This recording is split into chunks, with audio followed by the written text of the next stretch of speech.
আল্লাহ পাক ইব্রাহিম আলাইহিস সালামের ওয়ারিস থেকে দুইটা সন্তান দিলেন, ইসহাক আলাইহিস সালাম আর একটা ইসমাঈল আলাইহিস সালাম। ইসহাক আলাইহিস সালামকে দিয়ে আল্লাহ পাক বাইতুল মুকাদ্দাস তিনি নির্মাণ করলেন, বাইতুল মুকাদ্দাসের তিনি খেদমত করালেন। ঈসা আলাইহিস সালাম পর্যন্ত যত পয়গম্বর এসেছে সমস্ত পয়গম্বর ইসহাক আলাইহিস সালামের নসল থেকে এসেছে। আর ইসমাঈল আলাইহিস সালামের কুরবানিটা বেশি হওয়ার কারণে আল্লাহ পাক এত মর্যাদা দিলেন। আল্লাহ বললেন, খলিল ও আমার ইব্রাহিম, তোমার পরীক্ষা আমি আল্লাহ এমন ভাবে কবুল করে নিয়েছি, এত মর্যাদা দিলাম। ইসমাইলকে তুমি জবে করার জন্য ছুরি চালিয়েছো। জেনে রাখো, এই পৃথিবীর ভিতরে সবচাইতে শ্রেষ্ঠ মহামানব আমার যে বন্ধু, যার ভালোবাসায় আমি সবকিছু করেছি, আমার বিশ্বস্ত বন্ধু মুহাম্মদুর রাসূলুল্লাহকে আমি ইসমাইলের বংশ থেকে পাঠাইয়া দেব।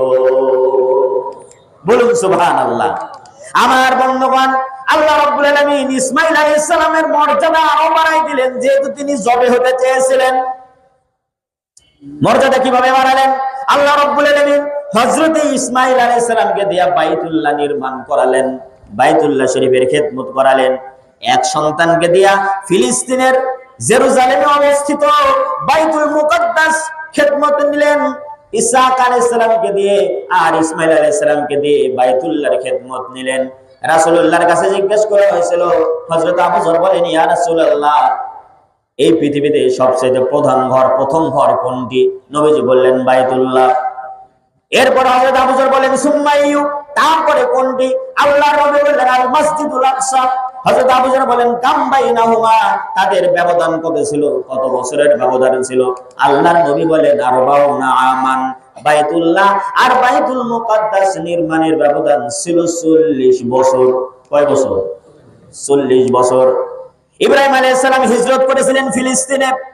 ফিলিস্তিন থেকে মক্কায় যখন রেখে আসলেন তার পুত্র সত্য সন্তানটাকে, ইতিহাসের পাতায় লেখা আছে, কিতাবের ভিতরে এসেছে, আল্লাহ পাকের খলিল হযরত ইব্রাহিম আলাইহিস সালাম ওই সময় ফিলিস্তিন থেকে বাইতুল্লাহ মক্কা শরীফ কত দূরে? প্রায় 1500 কিলোমিটার রাস্তা।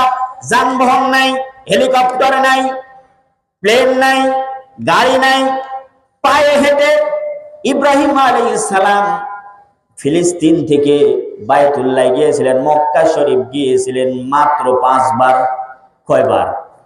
5 বার গিয়েছিলেন। ওই সময় সন্তানের টান দেখেন কত বেশি, কতটা ভালোবাসেন তিনি। বৃদ্ধ বয়সে সন্তান দিয়েছেন। ইসমাঈল আলাইহিস সালামকে যখন আল্লাহ দেয়, ইব্রাহিম আলাইহিস সালামের বয়স কত ছিল? 86 বছর। কয় বছর? আর ইসহাক আলাইহিস সালামকে যখন আল্লাহ পাক দুনিয়ায় পাঠায়, তখন ইব্রাহিম আলাইহিস সালামের বয়স মাত্র 99 বছর। কয় বছর? আমাদের তো 1-2 বছর যদি সন্তান না হয় একবারে হতাশ হয়ে যায়, আর বুঝি সন্তান হবে না। আহা, হতাশ হবেন না, হতাশ হবেন না। আল্লাহ পাক হতাশ হতে নিষেধ করেছেন। মানুষ 4টা কারণে আত্মহত্যা করে। কয় কারণে? 4টা কারণে। তার ভিতরে 1 নম্বর কারণ হচ্ছে হতাশা। হতাশা, হতাশা কোন মুমিন